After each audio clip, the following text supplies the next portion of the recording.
Oke, bisa. Oke, saya mulai. Bismillahirrahmanirrahim. Assalamualaikum warahmatullahi wabarakatuh. Waalaikumsalam Selamat warahmatullahi Waalaikumsalam siang, salam warahmatullahi sejahtera untuk kita wabarakatuh. semua. Pada Waalaikumsalam kesempatan warahmatullahi wabarakatuh. kali ini kita akan membahas tentang pemenuhan ya, pemenuhan kebutuhan dasar terkait dengan integritas kulit ya. Jadi masalah integritas kulit ya. Nah, yang kita pelajari sekarang adalah secara sederhana kita belajar tentang uh, luka ya, berarti ya luka, wound atau vulnus yang kaitannya dengan kerusakan kulit gitu.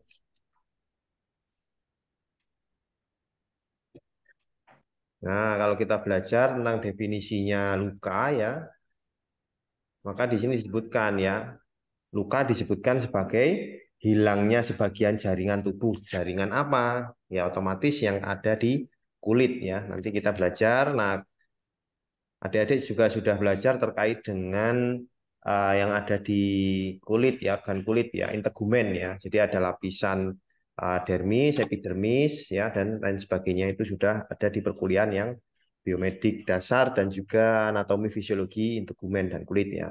Gitu. Nah, morfologi dan jenis luka ya. Nah, di sini ya, kalau kita belajar secara general ya, ini ada jenis-jenis luka ya yang disebabkan oleh penyebabnya ya. Jadi jenis-jenis luka itu dibagi oleh berbagai jenis ya. Nah, ini yang berdasarkan jenis penyebabnya ya. Yang pertama ada luka atau trauma mekanik ya. Biasanya disebabkan oleh benda tumpul dan tajam. Kemudian ada trauma termis ya atau suhu ya kaitannya dengan suhu. Biasanya disebabkan oleh suhu yang panas ekstrim atau dingin yang ekstrim gitu. Kemudian ada lagi yang jenis luka berdasarkan dari penyebab sengatan listrik ya. Kemudian ada yang kemudian jenis luka dari luka sambaran petir. Kemudian ada dari radiasi dan ionisasi ya, dari elektromagnetik. Kemudian ada lagi penyebab luka dari jenis luka gigitan binatang ya, ada ular, hiu, manusia ya. Nah, itu binatang dan manusia yang belum hidup. Itu kemudian ada juga luka yang disebabkan oleh ledakan, explosion ya, yaitu ada bom, luka tembak dan sebagainya. Kemudian ada lagi luka atau trauma yang disebabkan oleh bahan kimia ya atau kemis ya. Bisa dari luka asam atau dari basa yang terlalu ekstrim. Gitu. Salah yang bukan. Ya, mohon yang ini di mute ya. Ya.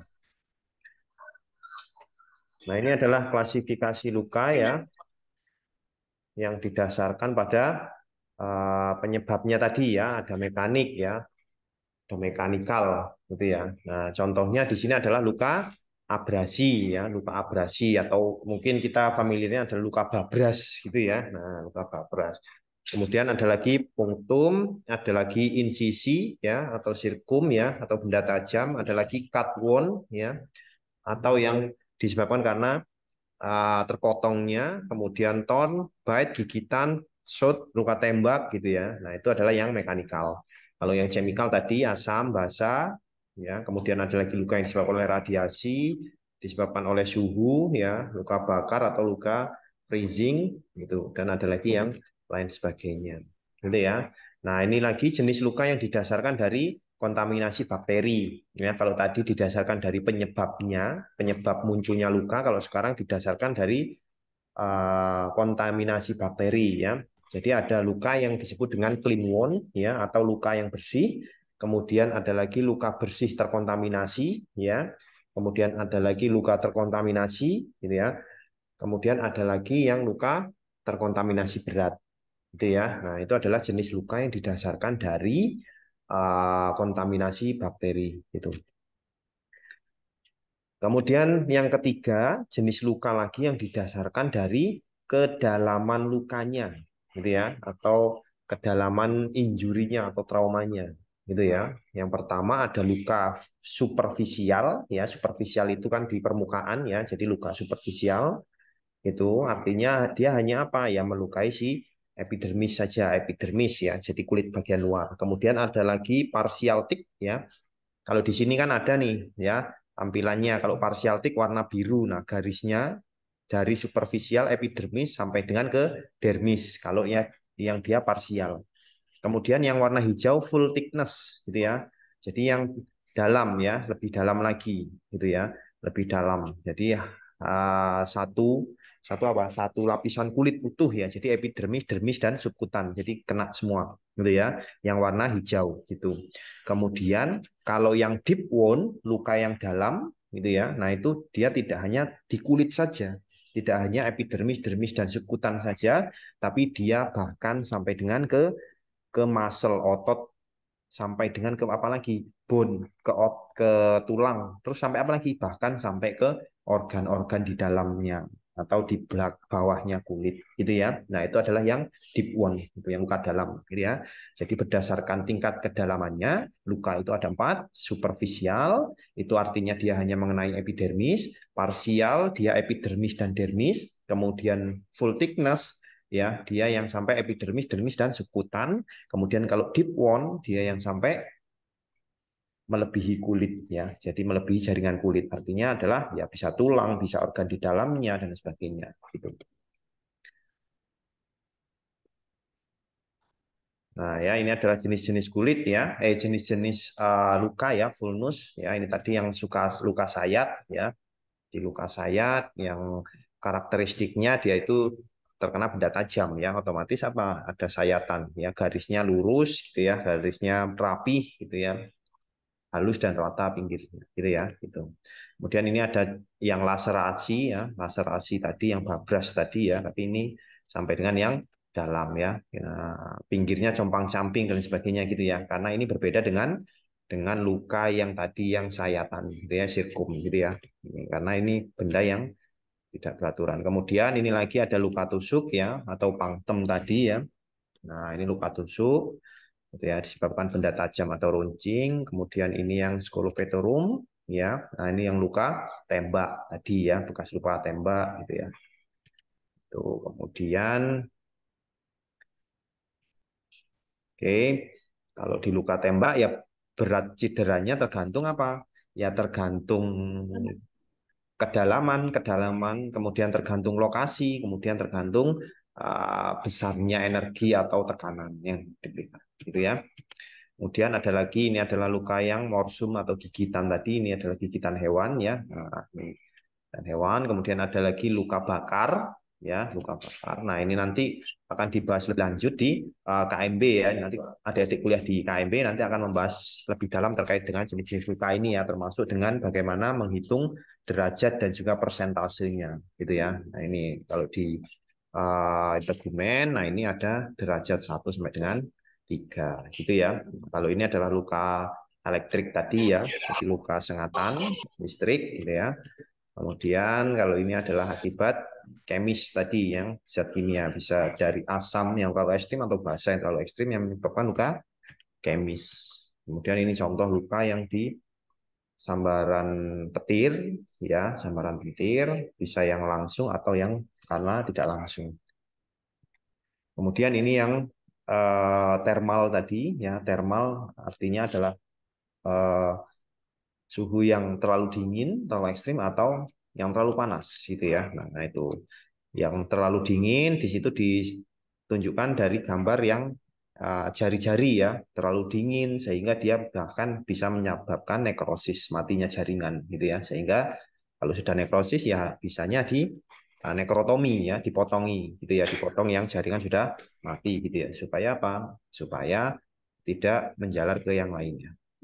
Kemudian ada lagi luka radiasi, ya, luka radiasi, ya, ini dari zat-zat yang dia mengandung radiasi tinggi, gitu ya. Gitu. Jadi misalkan dari apa yang radiasi, ya, alat-alat kesehatan yang memiliki radiasi, alat radiologi, gitu ya. Kemudian apa lagi? Kemudian nuklir dan lain sebagainya. Nah itu kan dia radiasi. Kemudian gigitan ular berbisa, gitu ya. Nah ini juga sama. Nah ini nanti prosesnya dan bagaimana proses perjalanannya bisa dibaca gitu ya, karena ini saya hanya memberikan pengenalan saja terkait dengan jenis-jenis lukanya. Nah, ini yang penting ya, adik-adik. Tuh, nah, ini yang penting yang perlu adik-adik pahami. Kalau tadi adalah berbagai jenis luka dan otomatis berbagai jenis luka itu juga memiliki penanganan yang berbeda-beda, gitu ya, berbeda-beda gitu. Tapi yang jelas di semua jenis luka tadi pasti akan mengalami yang disebut dengan proses penyembuhan luka, gitu ya. Nah, di mana proses penyembuhan luka ini sama ya, apapun jenisnya dia akan mengalami proses yang sama, yaitu ada 3 fase ini, ya, 3 tahapan proses penyembuhan luka. Yang pertama adalah fase inflamasi, yang kedua fase proliferasi, dan yang ketiga adalah fase remodeling. Itu ya, fase inflamasi, fase proliferasi, dan fase remodeling. Gitu. Nah, kita pelajari terkait dengan fase-fase ini, gitu ya. Nah, di sini disebutkan fase inflamasi ya, berlangsungnya itu di hari 1 sampai dengan 5, gitu ya. Nah, apa yang ada di fase inflamasi ya? Yang pertama ada proses hemostasis dan pembekuan darah. Hemostasis itu apa? Proses penyesuaian terhadap tubuh gitu ya, proses. Jadi misalkan di sini terjadi kerusakan, maka di sana ada proses hemostasis ya. Penyesuaian dari tubuh, misalkan dengan adanya membentukan pembuluh darah, membentukan trombosit dan sebagainya untuk misalkan menghambat perdarahan dan sebagainya gitu ya. Nah, peran trombosit yang keluar dari pembuluh darah yang putus. Nah, ini ya. Jadi dia melakukan proses pembekuan darah supaya darahnya tidak keluar. Kenapa? Karena di situ terjadi luka atau terbuka gitu ya. Kemudian ada proses koagulasi, mengeluarkan kaskade komplement. Dari kaskade dikeluarkan bradikinin dan anafilaktosin, gitu ya. Nah, koagulasi ini dia itu membantu dari proses tadi itu yang disebut dengan pembukaan pembuluh darah, gitu ya. Kemudian proses pengeluaran ya, koagulasi, antikoagulasi dan sebagainya. Kemudian di pembuluh darah juga nanti akan muncul respon vasodilatasi, gitu ya. Vasodilatasi yaitu membesar pembuluh darahnya. Ketika sudah tertutup lukanya, pembuluh darahnya dibesarkan supaya apa? Supaya permeabilitas pembuluh darahnya meningkat sehingga menjadi eksudat dan menyebabkan sel-sel radang, gitu ya. Jadi ada proses inflamasi atau proses radang, gitu ya, meradang. Biasanya kalau luka ya itu mulai membengkak dan sebagainya, gitu ya. Gitu. Jadi ada proses meradang. Nah, di sini ya fase inflamasi yang pertama klinis reaksi radang ya. Nah, terjadinya radang fase inflamasi itu seperti layaknya kita mengenal tentang tanda-tanda infeksi, gitu ya. Tanda-tanda infeksi itu ada apa? Ada rubor, kolor, dolor, tumor, dan fungsiolisa.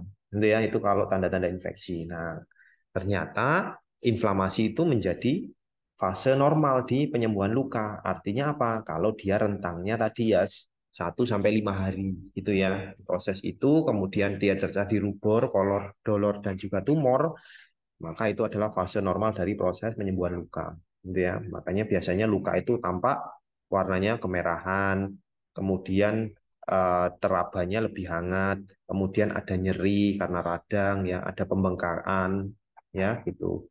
Kemudian fungsinya juga menurun. Nah, itu adalah tanda-tanda inflamasi. Kemudian tanda yang kedua ada leukosit berdiaspedisi, yaitu menembus dinding pembuluh darah karena kemotaksis, mencerna bakteri dan kotoran, munculnya sel monosit dan limfosit membantu menghancurkan bakteri. Itu ya. Jadi di situ juga ada proses apa namanya imun ya di situ. Jadi ada proses imun, bagaimana imun di situ semuanya berkumpul untuk menghilangkan bakteri. Karena apa? Kita tahu bahwa pertahanan utama manusia nomor 1 adalah pertahanan primernya dari apa? Kulit, gitu ya.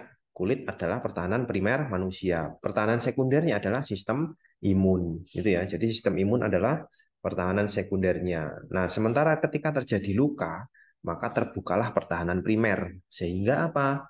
Sehingga pertahanan primer terbuka, yang bekerja selanjutnya adalah pertahanan sekunder. Untuk apa?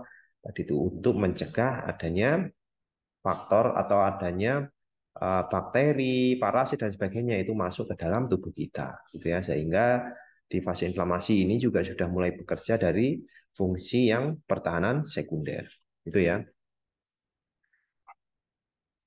Nah, berlangsung hari keempat sampai dengan minggu ketiga proses dari proliferasi ini. Gitu ya. Kalau tadi adalah inflamasi ya di minggu pertama, kemudian di hari keempat sampai dengan ke minggu ketiga itu terjadi fase proliferasi atau fibroplasia.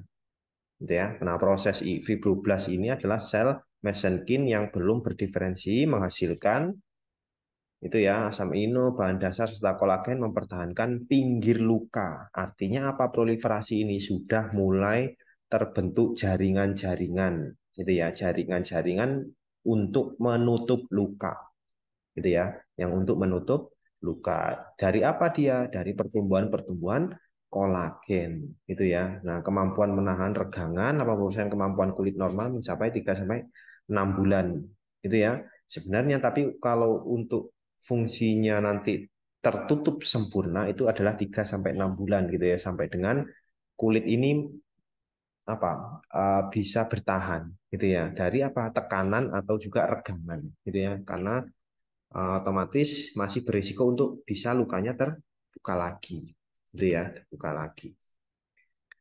Ya ini yang terjadi pada proses proliferasi ya. Jadi dipenuhi sel-sel radang dan fibroblas ya. Fibroblas itu seperti fibrin-fibrin ya, kemudian membentuk jaringan granulasi. Gitu ya. Jaringan granulasi ini nanti harapannya bisa menutup luka dan kemudian menjadi kulit kembali gitu ya, menjadi seperti kulit kembali itu. Nah, kemudian fase yang ketiga adalah fase remodeling. Nah, ini fase yang berlangsungnya lama ya. Karena kenapa? Karena dia berusaha untuk mengembalikan seperti tampilan awal sebelum terjadi luka gitu ya pada kulit. Itu sehingga dia prosesnya lama gitu ya. Nah, ini sebenarnya apa yang dibentuk dari fase remodeling ini dia adalah jaringan keratinnya ya. Jaringan apa kulit yang luarnya epidermisnya gitu ya. Jadi karena dia membentuk epidermis, otomatis dia membutuhkan proses yang lebih lama. Gitu. Oke, dari apa yang sudah saya jelaskan tadi ya, yang pertama adalah jenis-jenis luka, kemudian yang kedua adalah proses penyembuhan luka. Ada yang mau ditanyakan dari sini dan didiskusikan? Belum, Pak. Belum ada, Pak.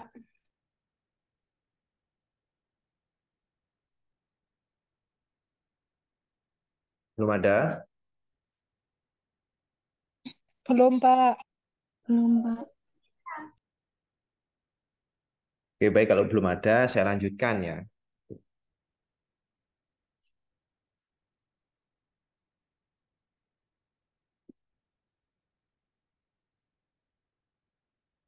Selanjutnya kita akan belajar terkait dengan bagaimana kita melakukan physical examination ya atau pemeriksaan fisik pada morfologi atau bentuknya luka ya gitu dari jenis-jenis luka tadi gitu. Kenapa? Karena nanti itu juga akan mempengaruhi tindakan yang akan diberikan. Nah, pertanyaannya adalah kenapa sih kita kok perlu belajar tentang tadi ya pemenuhan kebutuhan yang kaitannya dengan sistem integumen ya dan kulit gitu ya. Nah, gitu karena uh, ini juga kaitannya dengan kondisi fisiologis ya di mana semua itu berisiko untuk bisa mengalami cedera secara fisik itu ya di mana cedera tubuh kita ya paling luarnya adalah adanya kulit gitu ya. Jadi cedera tadi adanya kulit sehingga ini sangat berisiko ya gitu. Kemudian di kebutuhan rasa aman nyaman juga ya itu kulit sebagai pertahanan primer utama manusia ya gitu. Jadi kalau kulit itu terbuka otomatis dia berisiko untuk mengalami kondisi yang dia membahayakan ya. Kenapa? Karena bisa masuknya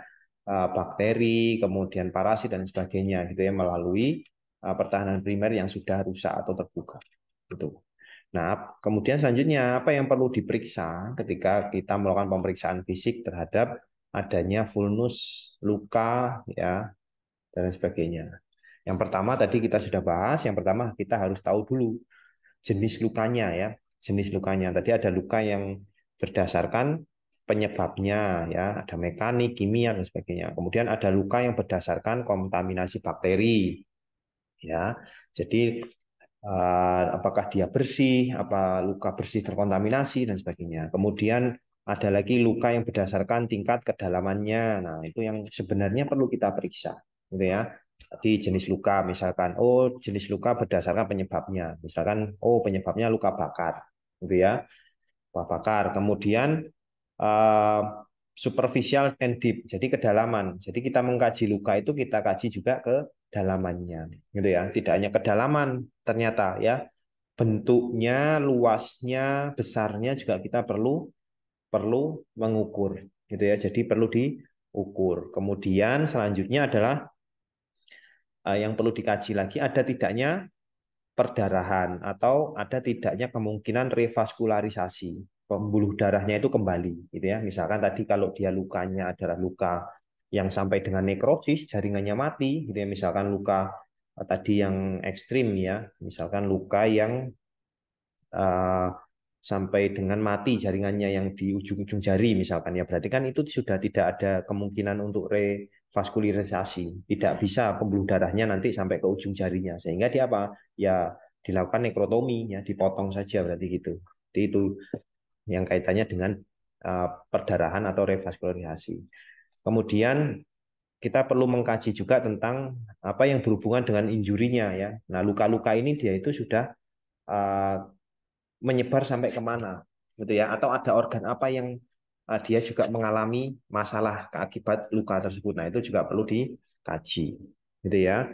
Itu kemudian kaitannya dengan ada tidaknya benda asing ya. Nah, mencegah benda asing masuk, nah, itu juga perlu dikaji, gitu ya. Kemudian yang berikutnya juga kita perlu mengkaji tentang neurovaskuler ya, pengkajian neurologisnya juga, gitu ya, karena bisa jadi luka ini nanti mempengaruhi sistem persarafannya. Nah, itu juga perlu diperiksa ya secara pemeriksaan neurologi dan sensorinya. Itu ya. Nah, ini adalah contoh-contoh dari bagaimana proses penyembuhan, gitu ya.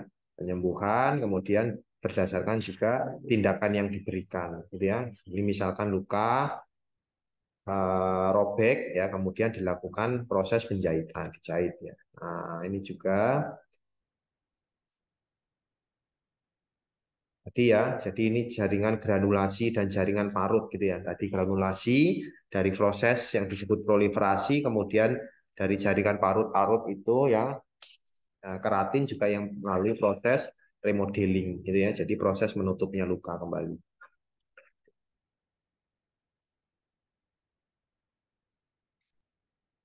Nah, ini contoh proses penyembuhan dari jenis luka yang kaitannya dengan kontaminasi gitu ya. Jadi ada proses yang membersihkan dulu lukanya ya, membunuh dulu bakteri-bakteri penyebab infeksinya gitu ya. Baru kemudian dia bisa melakukan apa?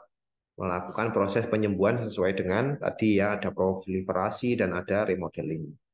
Nah, ini contoh di sini adalah tindakan skin grafting ya, atau mencangkok kulit ya. Jadi misalkan mengambil kulit di bagian mana kemudian sebagai penutup di luka yang uh, lama gitu ya. Nah, itu harapannya nanti dia bisa kembali ya tertutup gitu. Nah, ini adalah prosesnya ya. Yang A ini adalah gambaran dari proses inflamatori ya, awal-awal inflamasi. Kemudian yang B ini adalah gambar yang uh, fase inflamasi akhir ya. Tuh. Kemudian yang C ini adalah fase proliferasi ya, sudah mulai terbentuk jaringan-jaringan parut dan pembuluh darahnya juga mengikuti gitu ya. Harapannya supaya lukanya bisa tertutup. Yang D ini adalah sudah fase remodeling ya, fase menutup kulitnya. Gitu. Nah, ini yang ada kaitannya dengan gangguan penyembuhan luka. Tadi kan inflamasi ya dengan waktu sekian, kemudian proliferasi dengan waktu sekian, kemudian remodeling dengan waktu sekian. Nah, tapi semua itu juga dipengaruhi oleh banyak faktor ya. Faktor bisa jadi proses itu melalui proses yang panjang. Kenapa? Karena ada faktor lain gitu ya yang mempengaruhi penyembuhannya. Yang pertama di sini ada faktor misalkan infeksi, gitu ya. Nah, infeksi itu otomatis mempengaruhi proses penyembuhan. Kenapa? Karena yang pertama ditangani harus infeksinya dulu, dipastikan lukanya bersih, lukanya tidak terkontaminasi bakteri sehingga tidak terjadi bakteri, baru proses lain-lainnya berjalan. Ya, misalkan lagi ada lupus infeksi, ya. Kemudian ada lagi lupus karsinoma, ya, atau luka yang disebabkan oleh kanker dan lain sebagainya. Nah, itu juga prosesnya lebih lebih lama. Kemudian ada lagi luka yang miskin vaskularisasi. Miskin vaskularisasi itu artinya peredaran darah di luka tersebut itu jelek, gitu ya. Sehingga proses penyembuhan lukanya menjadi lambat, gitu ya. Kemudian ada lagi yang tadi penyebab lokal, artinya yang ada di area lukanya. Kemudian ini ada yang penyebab sistemik yang terjadi pada tubuh kita, gitu ya. Yang terjadi pada tubuh kita sehingga mempengaruhi proses penyembuhan luka, gitu ya. Contohnya ada apa ini? Koagulopati, ya. Artinya apa? Ketidakmampuan untuk terjadi pembekuan darah, gitu ya. Sehingga darahnya tidak baik ya, hemostasisnya terganggu, gitu ya. Itu. Kemudian gangguan sistem imun, ya, misalkan kondisi di mana kita atau pasien memiliki penyakit sistem imun, ya. Kenapa? Karena tadi ya kulitnya rusak, otomatis yang kerja adalah sistem imun sebagai pertahanan sekunder. Nah, kalau sistem imunnya jelek, ya bagaimana dia akan melawan kuman, bakteri dan sebagainya supaya lukanya bisa sembuh, kan? Otomatis terpengaruhi, ya. Misalkan lagi HIV, ya, dan sebagainya. Nah, itu contoh-contoh eh, kondisi di mana yang secara sistemik mempengaruhi proses penyembuhan luka, gitu ya. Nah, yang paling sering adalah misalkan pada luka diabetes, ya, pada pasien yang DM, kemudian jika terjadi luka, nah dia mengalami penurunan fungsi dalam proses penyembuhan luka. Nah, ini ya. Jadi secara rinci bagaimana kita melakukan penata laksanaannya, ya kita tentukan dulu ini ya, mendiagnosisnya berdasarkan penyebab dan sebagainya tadi, kemudian kita lakukan tindakan, ya. Nah, ini ada penyulit-penyulit, ya, komplikasi dan lain sebagainya. Nah, ini tadi yang saya sebutkan, ya, luka bakar nanti ini akan dijelaskan tersendiri, ya, kaitannya dengan luka bakar, karena luka bakar ini dia berbeda dibandingkan luka-luka yang lain terkait dengan penanganannya. Nah, apa yang membuat berbeda di luka bakar? Contohnya adalah tadi ya, kita menentukan derajatnya, kita menentukan luasnya, dan yang utama diberikan tindakan pada luka bakar adalah nanti harus ada apa?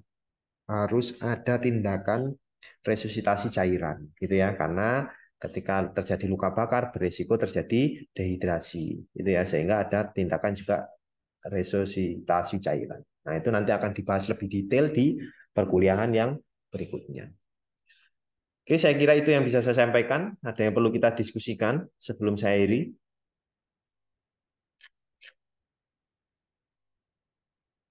Halo? Belum ada. Pak, mohon maaf izin bertanya. Oke, monggo.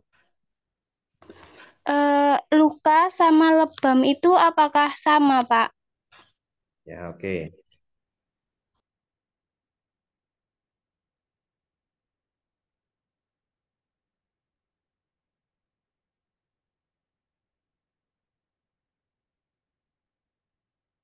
Siapa tadi yang tanya? Mbak Surti ya? Iya, Pak. Ya, oke, terima kasih Mbak Surti. Di sini kita kembali ya. Kita kembali melihat definisi dari luka ya. Hilangnya sebagian jaringan tubuh ya, hilangnya sebagian jaringan tubuh. Nah, di sini kemudian disebutkan ya, penyebab luka berupa trauma gitu ya. Nah, trauma mekanik bisa kaitannya dengan di sini ya, terkena benda tumpul dan tajam. Nah, pertanyaannya adalah apakah kemudian lebam itu juga luka? Ya, jawabannya adalah sebenarnya tidak sesuai definisi luka. Gitu ya. Karena apa? Kalau disebutkan kalau luka itu kalau dia ada jaringan tubuh yang hilang, gitu ya. Yang hilang itu apa? Yang hilang itu sebenarnya adalah di sini maksudnya adalah kulit. Gitu ya. Kulit ada apa isinya? Ada epidermis tadi ya, epidermis, dermis dan subkutan. Gitu. Nah, lebam itu bagaimana? Sini sebenarnya didefinisikan di sini ya, trauma mekanik karena benda tumpul. Artinya adalah sebenarnya lukanya itu apa? Benda tumpul. Ya terbuka. Gitu ya. Itu terbuka. Nah, tapi sebenarnya juga apa? Lebam itu juga disebut trauma sebenarnya, tapi dia tidak disebut luka. Gitu ya. Artinya apa? Karena trauma tadi ya bisa terkena benda tumpul. Tapi kalau luka ya itu kan harus ada yang terbuka tadi itu. Gitu. Jadi sebenarnya lebam itu masuknya adalah dia karena trauma tumpul, tapi dia bukan jenis luka. Gitu ya. Paham, Mbak Surti? Baik, Pak, paham. Terima kasih. Oke, ya, jadi dia tidak bisa disebut luka, tapi lebam itu bisa disebabkan atau bisa disebut sebagai trauma tumpul, gitu ya. Jadi bukan luka, karena definisi luka adalah harus ada jaringan yang terbuka atau hilang, gitu ya. Yaitu adalah kulit, gitu. Nah, kemudian apakah terjadi hal yang sama pada lebam? Sebenarnya juga terjadi hal yang sama pada fase penyembuhan, tapi hanya pada fase apa? Hanya pada fase proliferasi, pada fase inflamasi, ya. Karena lebam itu ya nanti akan ada proses di situ apa? Ada proses lagi yang disebut dengan ya tadi itu kalor, dolor dan sebagainya ya. Jadi ada bengkak, ya. Kemudian ada warnanya kemerahan, gitu ya. Kalau dia lukanya ini baru gitu ya. Kemudian nanti ada proses penyembuhan gitu. Tapi dia tidak ada proses apa? Remodeling ya di situ. Kemudian penutupan penutupan kulit lagi tidak ada karena tidak ada proses atau tidak ada kondisi di mana lukanya terbuka gitu ya. Tapi proses penyembuhannya sebenarnya juga sama, hanya saja tidak ada proses penutupan luka. Itu ya Mbak Surti ya. Oke, ada lagi? Iya.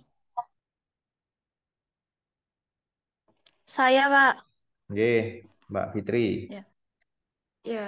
Jika luka dalam sampai ke organ itu sistem penyembuhannya apa seperti sistem integumen, Pak? Ya, betul. Oke, terima Jika kasih ya. organnya terluka. Ya. Ya, oke, baik, terima kasih Mbak Fitri ya. Nah, jika lukanya itu dalam ya tadi ya, misalkan ini adalah jenis luka deep trauma ya atau tadi ya luka yang sampai dalam. Artinya sampai dalam itu apa? Dia tidak hanya kulitnya saja yang terluka ya, tidak hanya epidermis, dermis dan subkutan, tapi sampai organ di dalamnya. Dalamnya itu apa ya? Tergantung lukanya. Misalkan dalamnya itu adalah otot ya, kemudian dalamnya lagi adalah eh, tulang, dalamnya lagi adalah misalkan pembuluh darah dan sebagainya. Ya berarti tindakannya yang dilakukan apa? Ya tindakannya yang dilakukan adalah sesuai dengan organ apa yang rusak, gitu ya. Misalkan luka fraktur terbuka. Ya, fraktur itu kan patah tulang, terbuka artinya sampai terlihat open ya, terbuka. Jadi misalkan tulangnya sampai keluar kulit gitu ya. Nah, tindakannya bagaimana? Ya tindakannya berarti nomor satu ya diobati dulu yang tulangnya, baru kemudian muscle-nya, ototnya, baru kemudian si kulitnya. Gitu ya. Jadi ya tetap harus dari yang dalam dulu diobati. Kalau misalkan patah tulang terbuka, otomatis kan yang rusak kulit, otot, dan tulang. Ya tulangnya dulu diobati, artinya diobati apa? Ya disambung, misalkan dipasang plan, dipasang oref atau orif, ya untuk tulangnya dipasang plat dan sebagainya dulu. Baru kemudian nanti si muscle-nya, otot-ototnya, tendon-tendonnya dijahit dulu dan sebagainya. Baru nanti kulitnya. Itu ya, intinya jenis penanganan luka itu berbeda-beda berdasarkan tadi ya penyebabnya, berdasarkan apa lagi penyebabnya, kedalamannya, berdasarkan apa lagi, berdasarkan terkontaminasi atau tidaknya, berdasarkan apa lagi, berdasarkan kedalamannya, berdasarkan apa lagi, berdasarkan organ-organ lain apa yang terkena. Ya, nah itu tadi. Sehingga luka yang dalam itu tadi disebut dengan luka dalam juga kita menanganinya otomatis ya organ apa yang terkena selain kulit. Gitu ya. Nah, otomatis proses penyembuhannya juga akan berbeda. Gitu ya, Mbak ya. Oke, baik, ada lagi?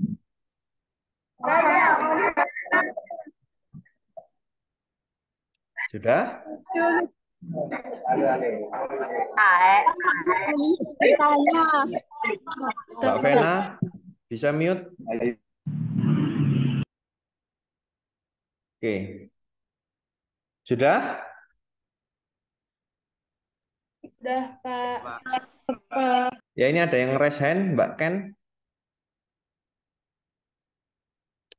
Pak, mohon izin bertanya. Kan Oke. akses itu kan bisa semakin membesar. Nah, itu kalau sampai merusak lapisan kulit itu karena apa, Pak?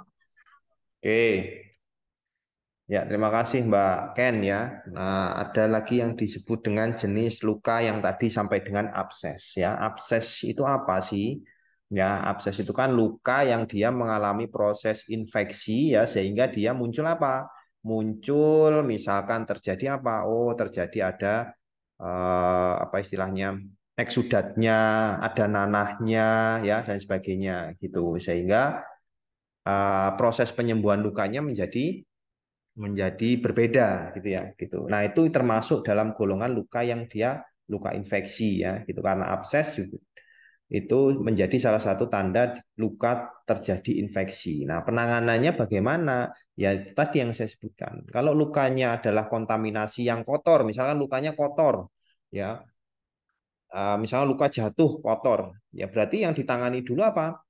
Ya dibersihkan dulu lukanya gitu ya. Nah, kalau lukanya infeksi, apa yang dilakukan? Ya diobati dulu infeksinya gitu ya. Karena itu diobati itu bagaimana caranya? Ya dibersihkan ya, dibuka tadi, dibersihkan di nekrotik jaringan-jaringan yang mati gitu ya. Kemudian ditangani penyebabnya dan lain sebagainya, baru nanti dia masuk di proses-proses penyembuhan luka tadi gitu ya. Nah, kalau dia terjadi infeksi, otomatis proses-proses tadi menjadi lebih panjang, gitu ya, menjadi lebih panjang. Misalkan apa? Oh, inflamasinya jadi lebih lama, yang harusnya cuma 1 sampai 5 hari pertama luka misalkan. Nah, itu otomatis lebih lama karena apa? Karena harus ada proses apa? Membunuh bakteri-bakteri infeksi dulu, gitu ya.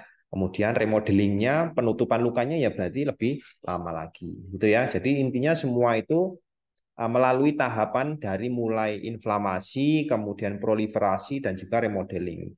Hanya saja itu semua lama tidaknya dipengaruhi oleh banyak faktor tadi yang sudah saya sebutkan di materi. Gitu ya, termasuk diantaranya adalah kalau ada infeksi. Nah, itu otomatis proses penyembuhan lukanya lebih lama lagi. Itu ya Mbak Ken? Oke, baik. Iya, Pak. Terima kasih. Ya, oke cukup ya. Saya kira itu yang bisa saya sampaikan ya. Semoga bermanfaat. Saya akhiri. Wassalamualaikum warahmatullahi wabarakatuh. Waalaikumsalam Waalaikumsalam warahmatullahi warahmatullahi wabarakatuh. wabarakatuh.